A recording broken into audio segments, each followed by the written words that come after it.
জামায়াতে ইসলামে যোগ দিয়েছি।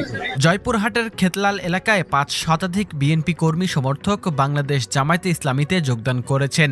জয়পুরহাটের খেতলাল পৌরসভা 9 নং ওয়ার্ড ও শাখা রুঞ্জ করিমপুর ত্রিমোহনী বাজার কুল শ্রমিক ইউনিয়নের উদ্যোগে নির্বাচনী কর্মী ও সুধী সমাবেশ অনুষ্ঠিত হয়েছে।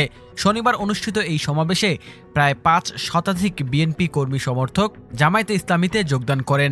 অনুষ্ঠানে সভাপতিত্ব করেন মোস্তাফিজুর রহমান দুলু ও সঞ্চালনা করেন কাউসার আলী। প্রধান অতিথি হিসেবে উপস্থিত ছিলেন জয়পুরহাট 2 আসনের সংসদ সদস্য পদপ্রার্থী SM রাশেদুল আলম সবুজ।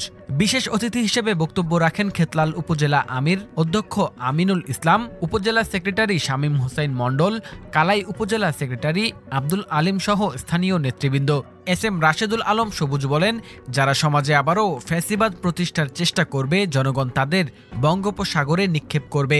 সমাবেশে নতুনভাবে যোগদানকারী কর্মীরা জামায়াতে ইসলামীর নেতৃত্বের প্রতি আস্থা প্রকাশ করে সংগঠনের নির্দেশনা অনুযায়ী কাজ করার অঙ্গীকার প্রকাশ করেন। আপনারা ঢাকা বিশ্ববিদ্যালয়, চট্টগ্রাম বিশ্ববিদ্যালয়, জাহাঙ্গীরনগর বিশ্ববিদ্যালয় এবং রাজশাহী বিশ্ববিদ্যালয়ের ইসলামের জোয়ার দেখেছেন।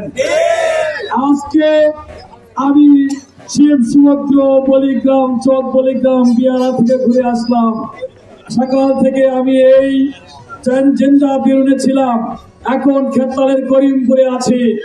এই গালায় সকালে আরো সকালবেলায় আক্কেলপুরে ছিলাম। 3 উপজেলায় গণে গঞ্জে দাঁড়িপাল্লার জোয়ার সৃষ্টি হয়েছে। বিগত দিনের ফাঁসিবাদের পক্ষের শক্তি, ফাঁসিবাদের যারা সহযোগী, তারা এই জোয়ারে ভেসে বঙ্গোপসাগরে চলে যাবে। নতুন যারা স্বপ্ন দেখছেন আবার ফাঁসিবাদ কায়েম করবেন, দুর্নীতি লুটপাট করবেন, চাঁদাবাজি করবেন, তাদের জায়গা বাংলাদেশে হবে না ইনশাআল্লাহ।